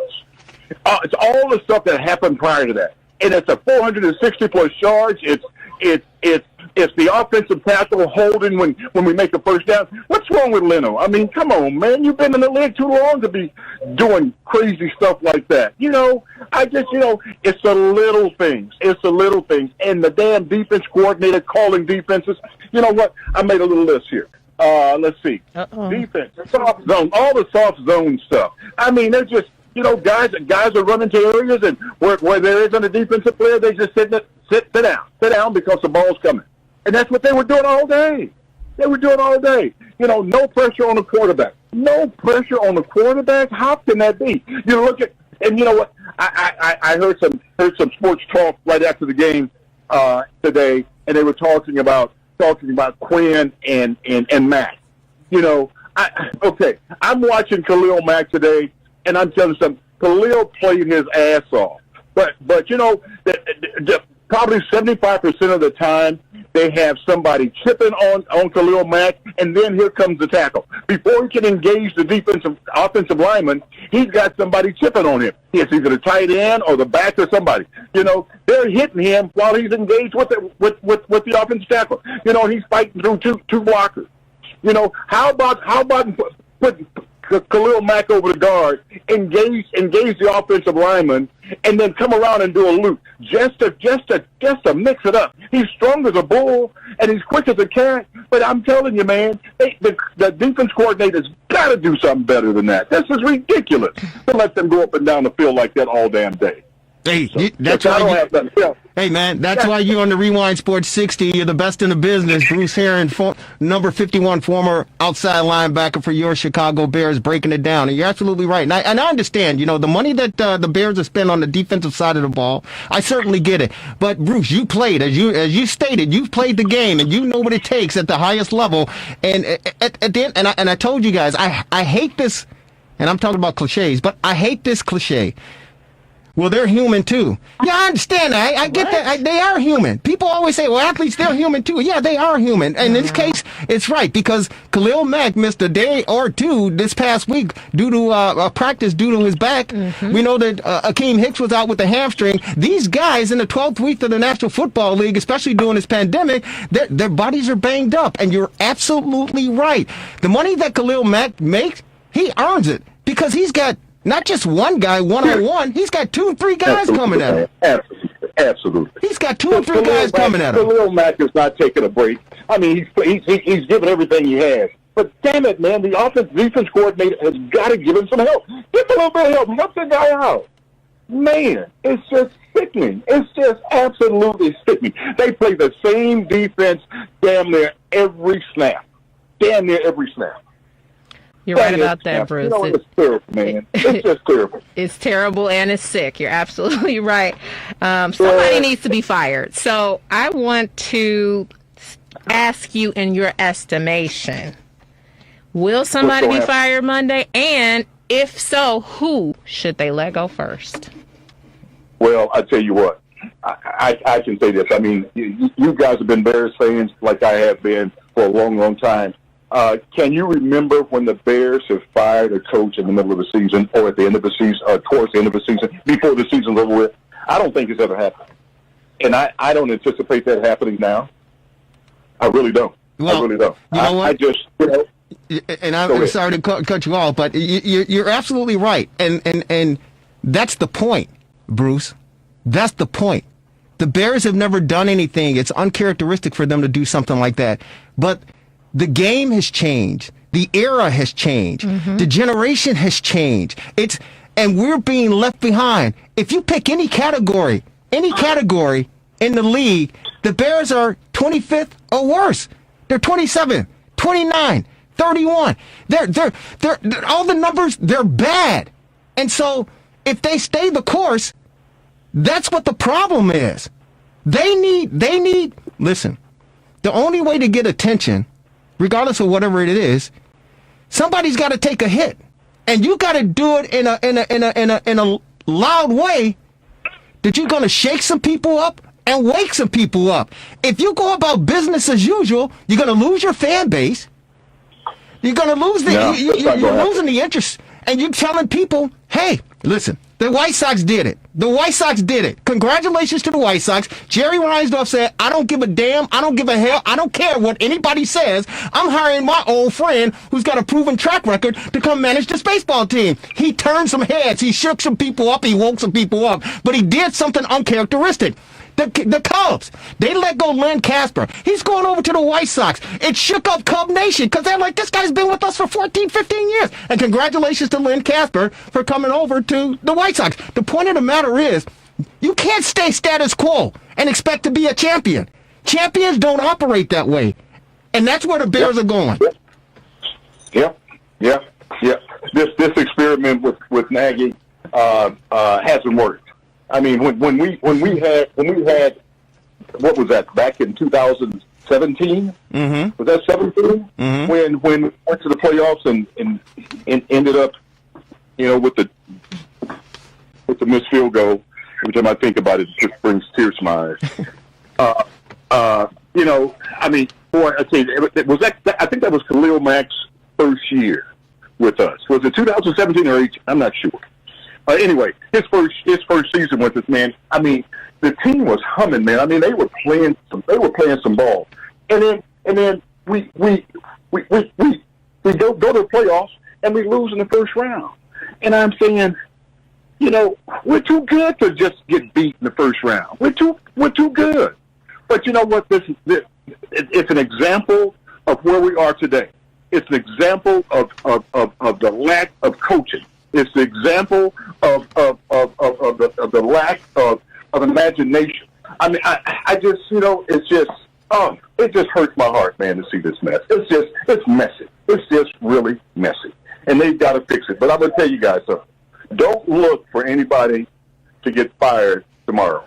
It just, if it happens, it would really surprise me. But it's just not the way the Bears operate. So, not to say that it shouldn't happen. Well, I think it's going to happen. I really do. It's got to happen. Lauren, that's exactly it. It's got to happen. Because what if they keep losing, Bruce? I mean, this is what you got. Bruce, they have to shake this up. You have to. You cannot tell your fan base. Devin Tingle, our producer, does a fantastic job. He just told me in my earpiece. He said, "Hey, what's trending? The fire. Fire in who's the fire? Yes, the Bears and." Hashtag fire everyone. That's trending since the game ended. Hashtag fire everyone. And Bruce, you said it brought tears to your eyes. I told my wife, I said I want to cry. She said, why you want to cry? I said, I knew it. I know it. Because the Bears don't play 60 minutes of football. I said, I want to cry. She said, there's no reason to be crying. I said, she's a diehard Cub fan. I said, at least, just think if it's the Cubs lose it. Just think if they lose to the White Sox in the World Series. Now you can understand what I'm talking about. Bruce, this is coaching. This is coaching. You play, and either last week or 2 weeks ago, I said the great John Wooden, UCLA, what he won 11 championships in 13 years when the Bruins back. He would have this every training camp. He would have the new players come in, Lou Alcindor, however you want to call them. They would unlace their gym shoes and then lace them back up. And they go, Coach, what are we doing this for? We already know our shoe. He said, this is how it starts. This is where it begins. The basics of basics, fundamental. And you do it together, you do it as a team, and you work from there. And you see how many championships the guys won. You have to show your fan base that you mean business. They're talking about all this money that they put on the defensive side of the ball with 2 or 3 players, $260 million. If that money means that much to you, you're going to put your players in the best position to win. And the coaching staff for this Chicago Bears football team, they haven't done it and they aren't doing it. If you don't coach your team to play 60 minutes of football, it's a game of inches. You learn this in Pop Warner. If you don't tell your team to play 60 minutes of football, you're doing them an injustice. You don't have a wide receiver run out of bounds a half a yard. You don't have it happen. Not in the 12th week of the National Football League, Bruce. It cannot happen. Step out of bounds a half a yard short of the yard. No. Something's got to happen tomorrow. If it's not tomorrow morning, it's tomorrow afternoon. If the Bears don't do something, and I don't want them to fire the trainer. I don't want them to fire the conditioning coach. I don't want them to fire the guy emptying the garbage cans in the lunchroom. I don't want it. It's got to be a decision-making person. And listen, I don't condone getting fired. I've been there. It's not a pleasant feeling. That's what all y'all say when y'all call for people to get fired. No, it's the truth, though. Getting fired sucks. It sucks. But we've all been there. We've all been there. And if you listen, Lauren, if you're not doing your job, I know. and people are paying money, if I'm writing a check for $260 million and I see what I just watched, I ain't sleeping tonight. I'm not sleeping tonight. And my coaches aren't sleeping tonight. But it's not too bad to be fired if you have a guaranteed contract. What? I don't know what their contract status is. As far I don't think it's all guaranteed if you get fired. They may get a buyout, but I don't give a damn. I'll listen. Spend the money. I'd rather eat the money and get some new culture in here than to continue to deal with the debacle. Hey, get me off the soapbox. Get me off of it, because this is what this game has done to me as a Bear fan, as a Chicagoan. It's an embarrassment. It's a global pandemic. I mean, we already on edge. This is not right. Yeah. It's uncalled for. This is stuff that, don't tell me about training camp. Don't tell me about training camp, because this is the end result that we're getting based on the training camp that you did or you didn't have. I don't want to hear that. I don't want to hear you tell me about, we got to watch film, or in the film, you're watching the Flintstones, you're watching frickin' Popeye and it's the Sailor. I don't know what, you're watching the Jetsons. You're not watching this Bear game, because if you've been watching what we've been watching, you're making adjustments. You're making changes. And evidently, you guys, Lauren, they're watching cartoons up there. They're watching the Three Stooges. They got their popcorn. They're drinking their Dr. Pepper, and they're laughing all the way to the bank. That's what they're doing, because they can't be watching this stuff that we've been watching. They can't. I know. Bruce, I wanted to ask you, we were talking about, Jerry brought it up earlier, if they don't make any changes Monday, what does this say about ownership? Because we can talk all day long about all of this stuff. It all comes down to the owners and what they want to do. What does this say about them if they don't pull the trigger and make some serious changes come Monday morning? Well, I've got a super relationship with the McCaskies, with George, with Brian, with Pat, and have from the time that I played for the team. And it's just, you know what? It's not that they don't want to win. That family, they want to win as bad as any fan that's ever been a fan of the Chicago Bears. They want to win that bad. Things haven't worked out. Things haven't worked out as planned for this regime. But I'm telling you, the Bears. But Bruce, how can you say they want to win that bad? I don't see it. I can't. We as fans, we've been suffering too long, and then the quarterback issue, and then you come bring in Foles, and it's just too much. Well, Well, here's the deal. They are not football experts. They run they're the family. They own the business, but they hire people to do the job for them. When they don't do the job for them, then it's up to them to do something about the people who are making the decisions and have to suffer the consequences of the outcome of the product. From my perspective, that's where they come into play, because you know what, these guys, they are not football minded folks. They are, they run the business. They run the business part of it, and they hire people to run the football part of it, and that's the operations of the organization. And I just, I know how they work. They don't make decisions from an emotional standpoint. Look at a team perform today and say, you know what, we got. I'm so pissed off. This is crazy. I'm going to fire him tomorrow morning as soon as he walks through the door. They just don't do that. And most organizations don't do that. Most organizations don't do that. And to go in and just fire everybody, clean house. Now you got to go out and replace everybody. How do you replace everybody and then come back, pull it together within just a few months, and win? They don't have to replace everybody, and Detroit just did it. Detroit just did it. I've heard that today multiple times. They need to go in and just clean house. They need to go in and get rid of everybody. You can't just get rid of everybody. I mean, it just doesn't work like that. And it doesn't help an organization, because to me, that puts you farther behind. It puts you farther behind. Well, how much? Wait. I got to cut you off again. Go ahead. Well, you know what, Jerry? I want to hear exactly what's on your mind.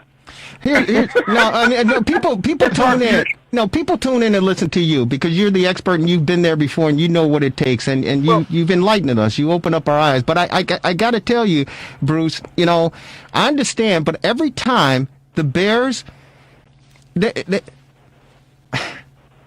every time they put Mitchell Trubisky under center, they push us back. We're pushed back a year. And every time we have no options right now, Jerry. And I get that. But when you're at the bottom, you have to make drastic changes to shake things up, to let the people that are still there, let them know we mean business. During the broadcast today, Chris Spillman said, "Hey, listen, when we talked to, because they talked to the players, the team, the week of leading up to the game." He said the morale of the Detroit Lions was, when they got rid of Matt Patricia last week, that it was like a breath of fresh air, like somebody opened up the window and some fresh air came in. And Darrell Bevel, he came and said, "Hey, listen, give me a chance. This is a 5-game audition for me, and it's a 5-game audition for you guys as well. We got a new lease in life, albeit the season is short." Sometimes you just need a drastic change, and you just mentioned that the Bears don't do that. They need to be uncharacteristic, and they need to shake some things up. Now, here's what I would do. If I had the purse strings and I had the big pocketbook, and I saw this stuff. But I'm a drastic guy. I'm a risk taker. I step out on the ledge, as you probably know by now. But I'm going to bring Bruce. Since you have a relationship with the McCaskies, I'm going to bring Bruce Heron in to be my player personnel director. Okay, I'm bringing you in to be my player personnel director. Listen, 2020 is out. It's over with. We got to start planning for the future now. I'm bringing you in now. I'm gonna go. This is what I'm gonna do. I'm gonna get in my bag of tricks. I say, you know what? What's the most success this franchise has ever had? The most success this franchise has ever had. Oh, it was the '85 Bears. Okay, let me see what I can do. Where's Leslie Frazier? Is he still coaching? Where's Leslie Frazier? I'm calling Leslie Frazier up and say, "Hey, come on in." I'll call Vince Evans. Vince, come on in. You still got some football knowledge. I'll call Richard Dent. "Hey, Rich, you want to come on here and teach these guys how to play on the defensive side of the ball? We got some good talent, but it's about mindset." I'll call Otis Wilson. "Hey, Otis, get your mama boy ass on over here and lace him up." I'll call Dennis McKinnon. "Dennis, can you still run?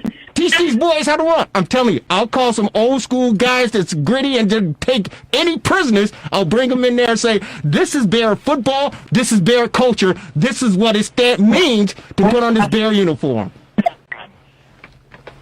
about Mike Singletary? What? What's Mike Singletary doing? Bruce, what do you think? Well, you know, I understand. I understand where you're coming from. I do. Trust me, I do. I understand where you're coming from, but it's just not that simple. It's just not that simple. Because first of all, when you are an elite athlete, when you're an elite athlete playing college football, you're the best in college, and then you get drafted to play at the professional rank. You know what? Now you are part of a much more elite product, and so the best of the best are playing. Now, sometimes individuals don't pan out. Sometimes they don't fit. They don't fit at this level. Sometimes an individual doesn't fit within the plans of the organization. They can go from one organization to another, and you know what, and flourish. But just with what do we have? 4 games left to play. 4. We got 4 games left to play. I mean, to go and just dismantle everything now and expect the team to perform differently, you know. The Bears may be the only team that the Detroit Lions will beat the remainder of the season. That's even worse. Right. Well, but the Bears. Right. You're right. But you know what? To go, we got 4 games left. To go and dismantle everything, and you know, I don't know. I don't know if that's a really good idea. Listen, I don't believe in tanking. I don't believe in tanking. But if you lose the rest of the 4 games, you're going to put yourself in position to probably get a decent draft pick. And I told you, Justin Fields with the Ohio State Buckeyes, he was smart enough to know, as a collegiate player, to hold the football with 2 hands when you're scrambling around, and he ended up in the end zone. Look at what the kid from the Cardinals is doing. Yeah, but you know what? Trubisky wasn't scrambling today when that ball got knocked out of his hand. He wasn't scrambling. But he was actually looking downfield, and he had the ball in his hand, getting ready to cock it, and that's when the ball was knocked out. He didn't see the oncoming rusher. But that's the problem. That's part of the problem, because that is part of the problem. But here's the deal. He's learning on the job, because most quarterbacks. Listen, I guarantee you, Pat Mahomes, and I understand Deshaun Watson. I get it. I don't even like the kid, but the Cleveland Brown quarterback, Baker Mayfield. I'm telling you, the kid that got hurt, the Heisman Trophy winner, Joe Burrow, who's out. You feel pressure. An NFL quarterback feels pressure. He may not see him, but he feels pressure, and he knows what he needs to do to make the play work. This kid, he doesn't have it. He doesn't have it. And to put him in a position to try to throw the ball late in the game, deep in your own territory, is a foolish mistake. Give the ball to David Montgomery. That's it. Yeah, you know what? The second half, I don't know what happened for them to get away from the run, but you know that was something that was problematic in itself. The play calling to get away from the run when David Montgomery was he was killing the first half. He was killing it. Mm-hmm. Why did you get away from that? Why did you move away from that? And you know what? And when they showed the stats for the entire season and the Bears scoring in the third quarter, they scored 7 points in the third quarter, 1 game this year. In the rest of the games, they scored 0 in the third quarter. Bruce. And they did it again today. Bruce, we got to go. We love you. It's the fastest hour in sports conversation, brother. We'll talk to you again next week. I don't know why you call me, Jerry, and get me all upset like this. It's the Bears. Don't blame it on me. It's the Bears. We need answers. It's the Bears. Bruce Herron, you're the best. We talk to you next week, brother. We love you. Take care, man. Take care, It's the fastest hour in sports conversation. Lauren, final comments? I'm just going to be waiting with bated breath to see what changes are going to be made on Monday. Marvelous. Yeah, well, we'll see what happens. I mean, I think Bruce is right, though, because the Lions play the Packers, Titans, and Bucks next. They may not win another game. Just like the commercial, expired. Fired. Monday morning. Devin Tingle, our producer. Fantastic job, folks. Have a great rest of your Sunday. Enjoy your week. We'll talk to you. Take care, everybody.